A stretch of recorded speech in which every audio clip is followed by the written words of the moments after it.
Om Namo Bhagavate Vasudevaya. Narayanam Namaskritya Naram Chaiva Narottamam Devim Saraswatim Vyasam Tato Jayamudire Nashtaprayeshu Vadreshu Nityam Bhagavata Sevaya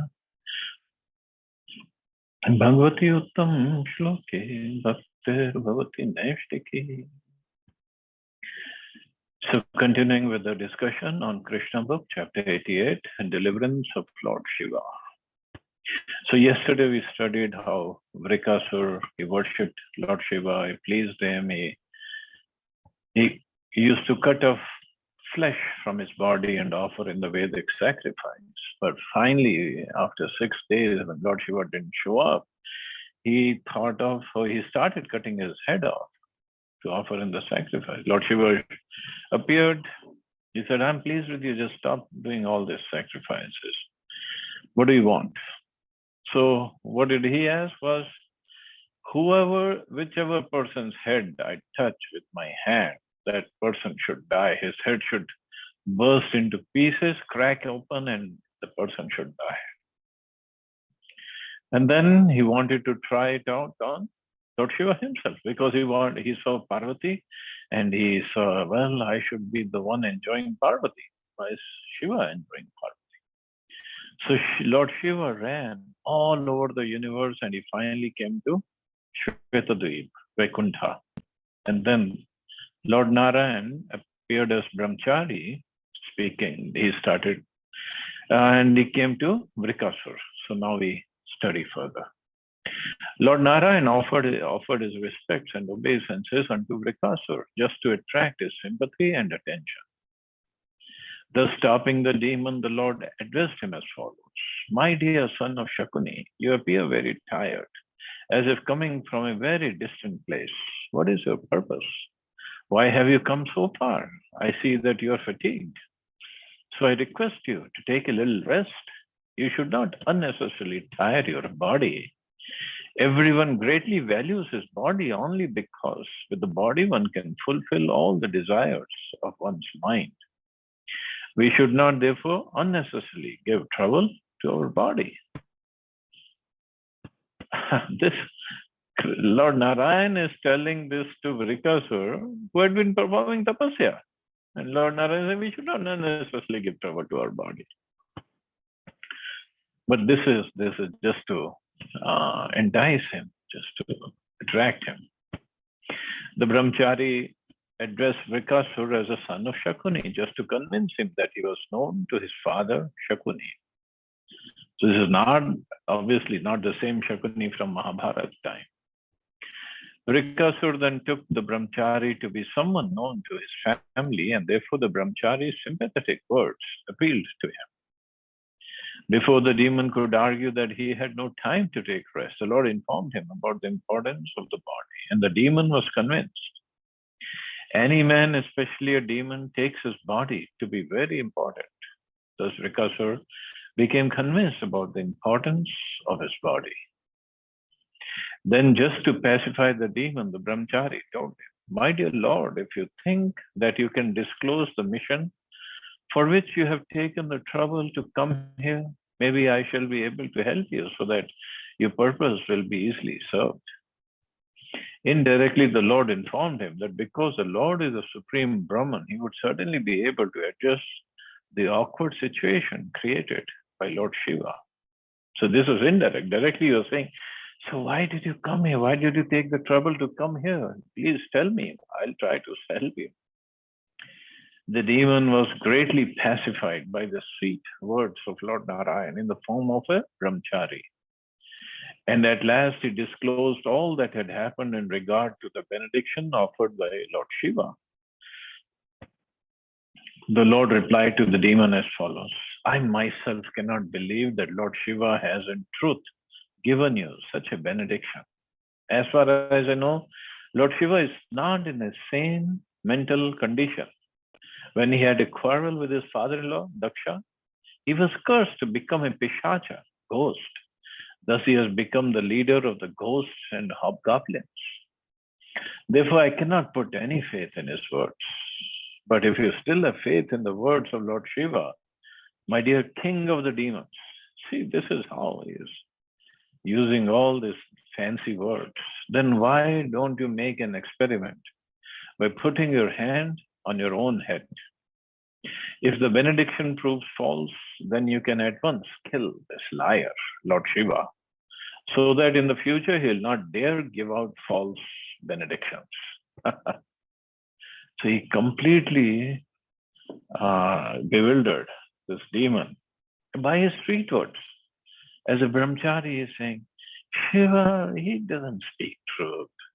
He's not in a sane mental condition. Of course, it's in other way, if we look at it, is actually glorifying Lord Shiva. That he's in complete love for Krishna. So that is not a sane mental condition for the ordinary karmic people. And when we read this about Daksha and Lord Shiva, and when Sati left her body, and Daksha cursed Lord Shiva in so many ways, but that was actually end up glorifying Lord Shiva. But this is how Lord Narayan put the words just to bewilder Vrikasur.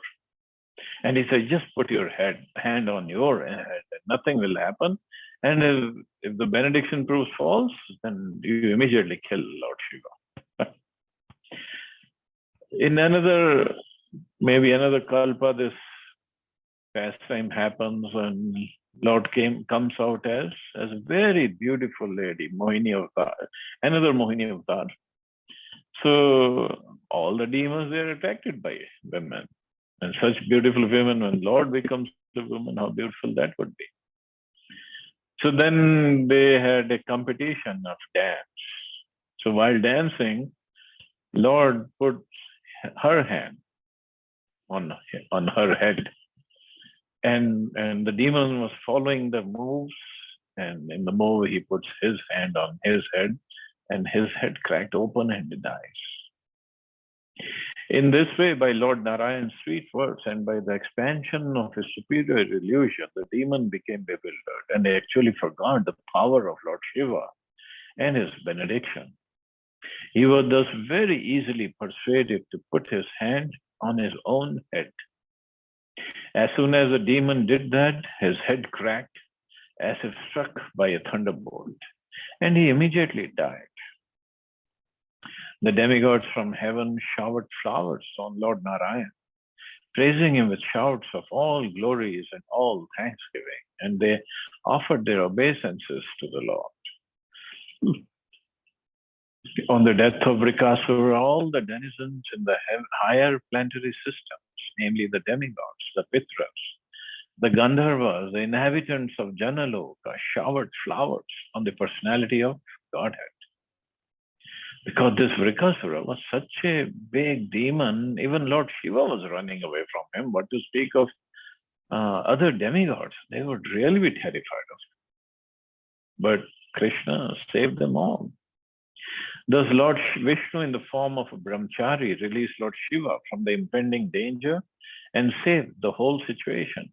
Lord Narayan then informed Lord Shiva that this demon, Vrikasura, was killed as a result of his sinful activities. He was especially sinful and offensive because he wanted to experiment on his own master, Lord Shiva. Lord Narayan then told Lord Shiva, my dear Lord, a person who commits an offense to great souls cannot continue to exist. He is vanquished by his own sinful activities, and this is certainly true of this demon who has committed such an offensive act against you. So any sinful act, any offensive act against the demigods, they all are devotees of the Lord, or any devotee of the Lord, it just doesn't go unnoticed by the Lord himself. So that any demon who ever commits any offense against any devotee of the Lord will get punished. Sooner or later, definitely he will get punished. Thus, by the grace of the Supreme Personality of Godhead Narayan, who is transcendental to all material qualities, Lord Shiva was saved from being killed by a demon. Anyone who hears this history with faith and devotion is certainly liberated from material entanglement as well as from the clutches of his enemies. So this is Shrutiful of hearing this history, this story with faith and devotion. So certainly liberated from material entanglement as well as from the clutches of his enemies. So thus ends the purport to 88th chapter of Krsna book, Deliverance of Lord Shiva. So we can start the next chapter, chapter 89, the super excellent power of Krishna. Long, long ago, there was an assembly of great sages on the bank of the river Saraswati who performed a great sacrifice of the name Satra. In such assemblies, the great sages present usually discuss Vedic subject matters and philosophical topics. And in this particular meeting, the following question was raised: that who is the Lord? The three predominating deities of this material world, namely Lord Brahma, Lord Vishnu, and Lord Shiva, are directing all the affairs of this cosmos. But who among them is the supreme?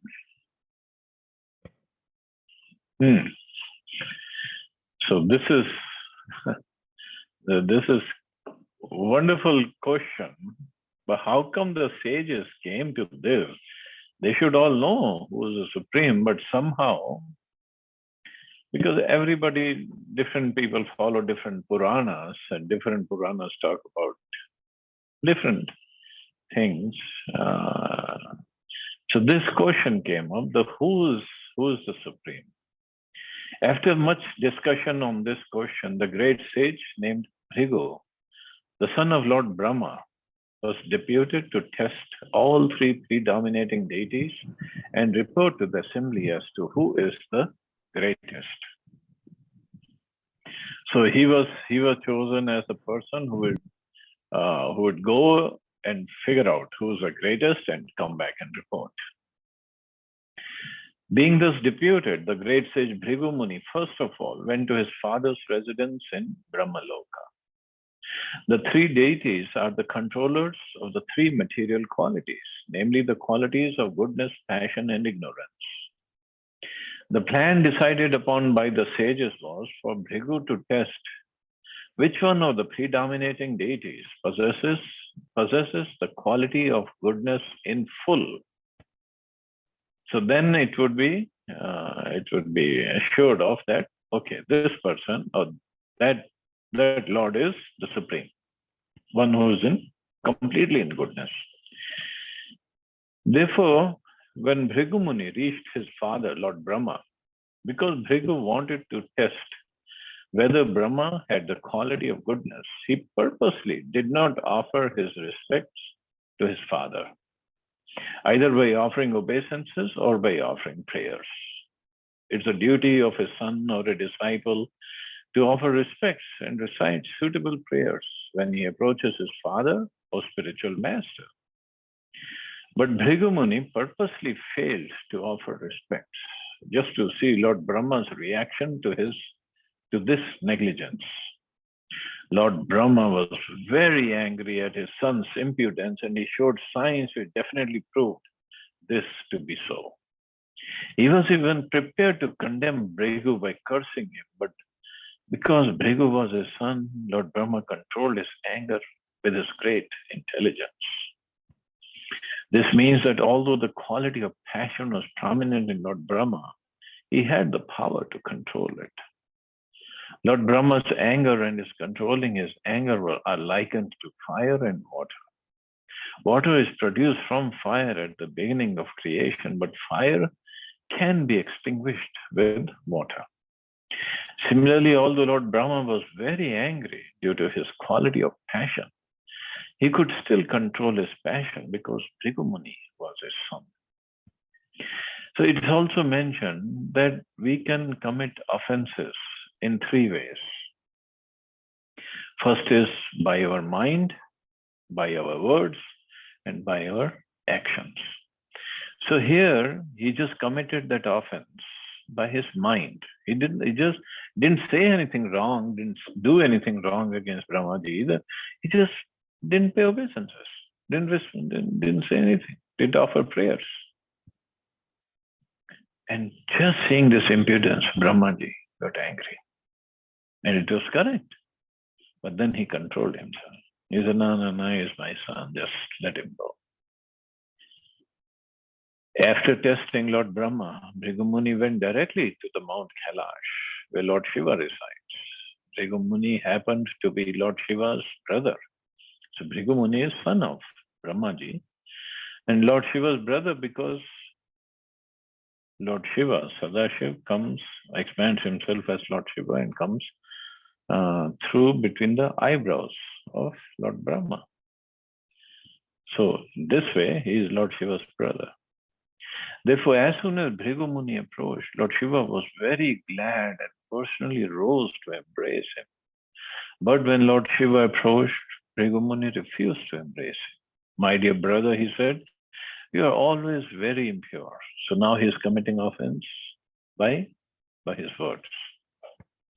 Because you smear your body with ashes, you're not very clean. Please do not touch me. When Bhrigu Muni refused to embrace his brother, saying that Lord Shiva was impure, the latter became very angry with him. So less offense by mind, more offense, or a bigger offense by words. And Lord Shiva could not control himself.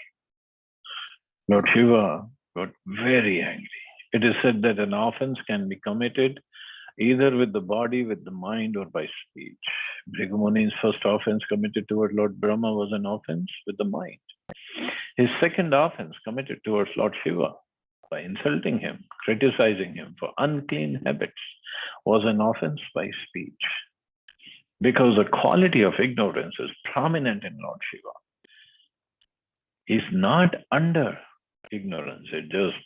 He's a mode of ignorance, so the quality becomes prominent, that's all. When he heard Bhrigu's insult, his eyes immediately became red with anger. With uncontrollable rage, he took up his trident and prepared to kill Bhrigu Muni.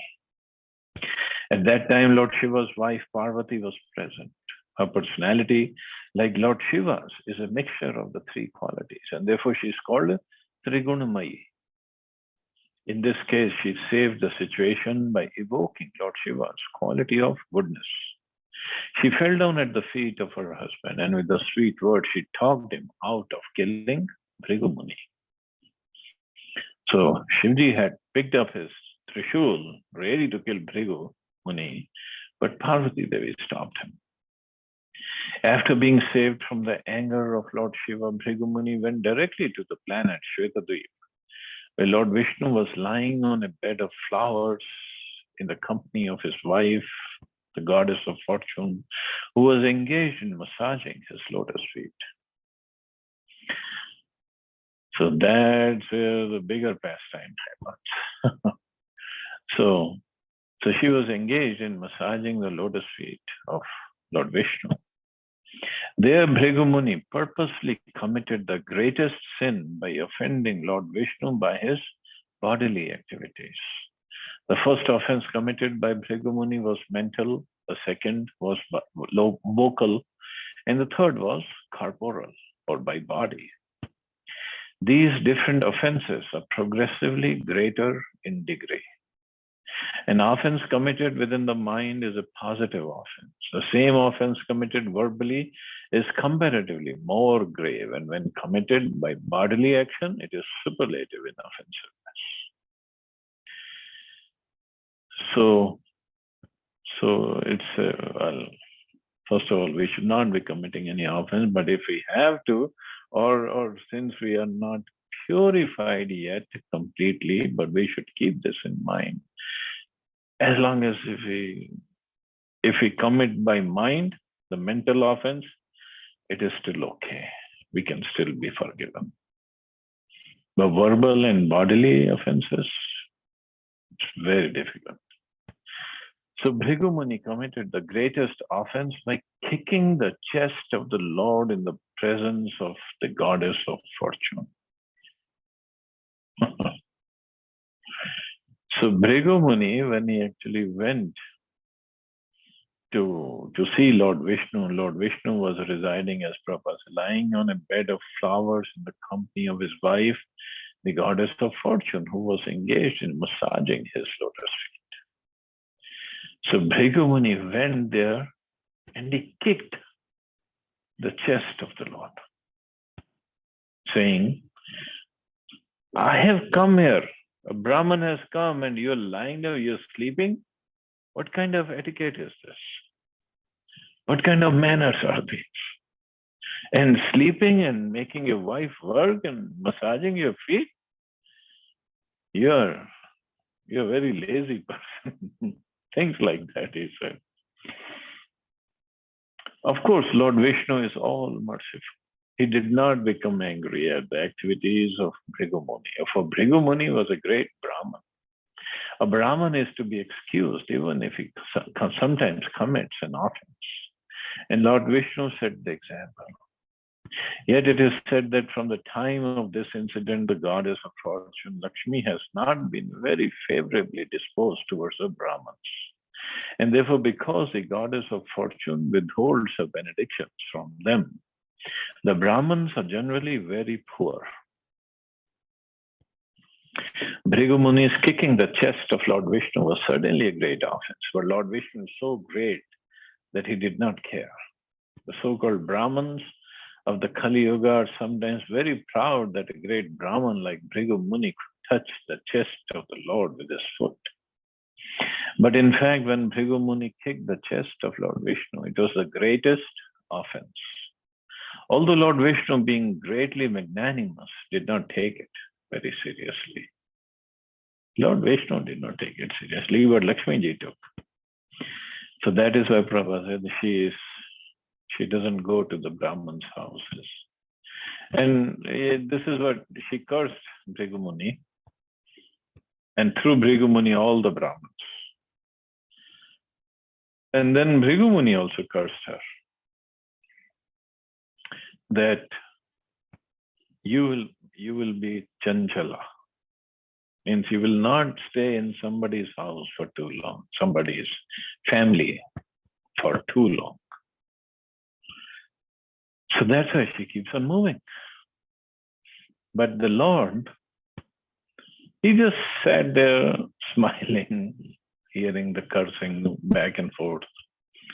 But to honor the Brahman, to honor Bhrigu Muni and the Brahmans, and the incident of him kicking on his chest, he said, whenever my deities are formed, I should have the sign of small footprint on my chest.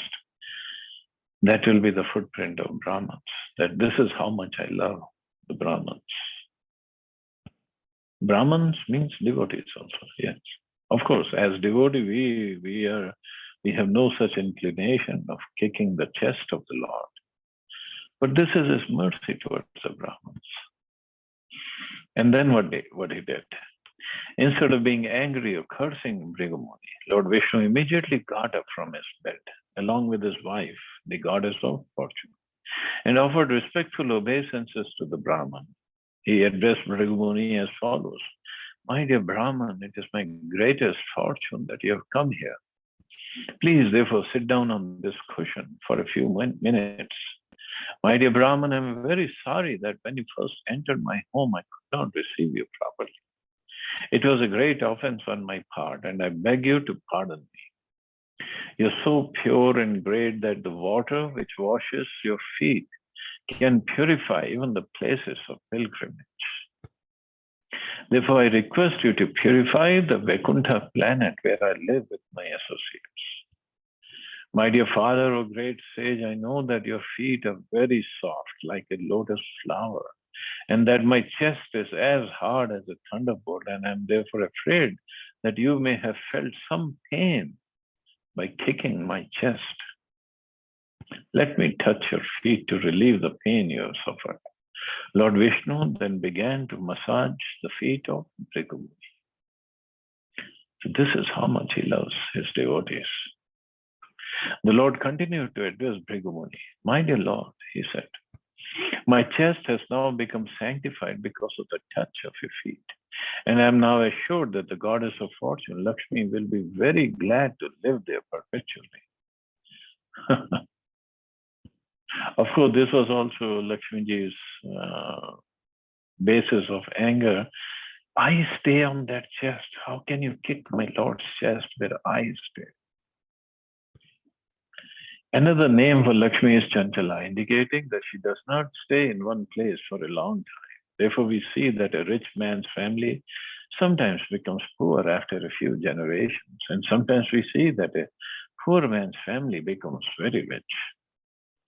Lakshmi, the goddess of fortune, is Chanchala in this material world, whereas in the Vaikuntha planets, she eternally lives at the lotus feet of Lord. Because Lakshmi is famous as Chanchala, Lord Narayan indicated that she might not have been living perpetually by his chest, but because his chest had been touched by the feet of Bhrigu Muni, it was now sanctified, and there was no chance that the goddess of fortune would leave. Bhrigu Muni, however, could understand his position and that of the Lord, and he was struck with wonder at the behavior of the Supreme Personality of Godhead. Because of his gratitude, his voice choked up, and he was unable to reply to the words of the Lord. Tears glided from his eyes, and he could not say anything. He simply stood silently before the Lord. And obviously, he understood who is the Supreme. So, anyway, so we'll stop here. See anybody has any questions or comments.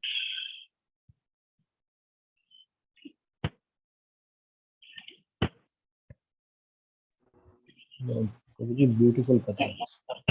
Knowing these previous chapter and this one. Yeah.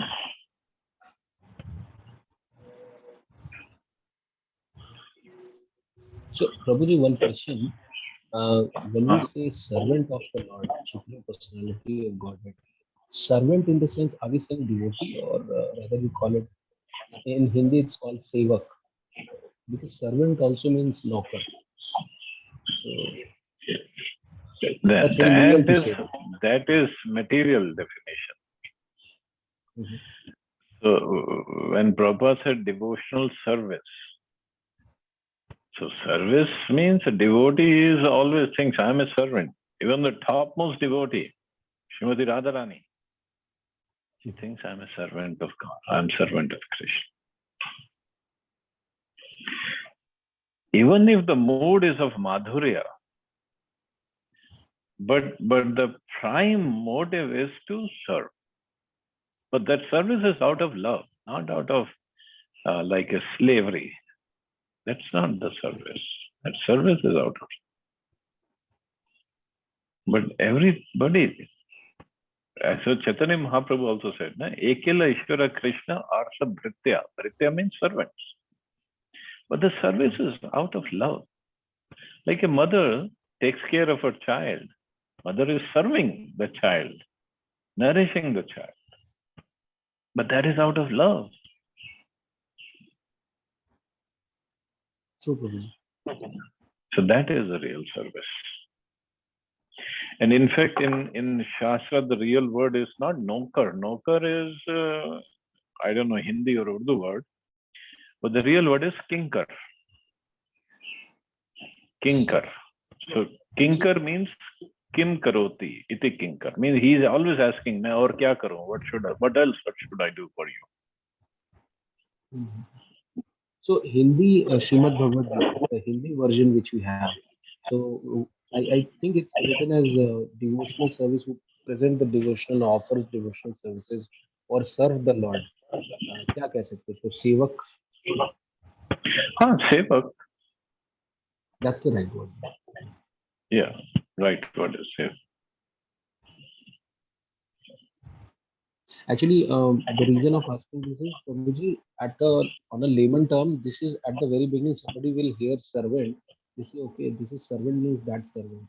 Because if you say performing the devotional service for Lord, Supreme Personality of Godhead, uh, not contradicting what Srila Prabhupada said, but just that at one straight away people think like that. True, but then also we get a chance to preach to them what exactly Prabhupada meant. Yes, yes, Prabhupada. Yes. So that also gives an opportunity.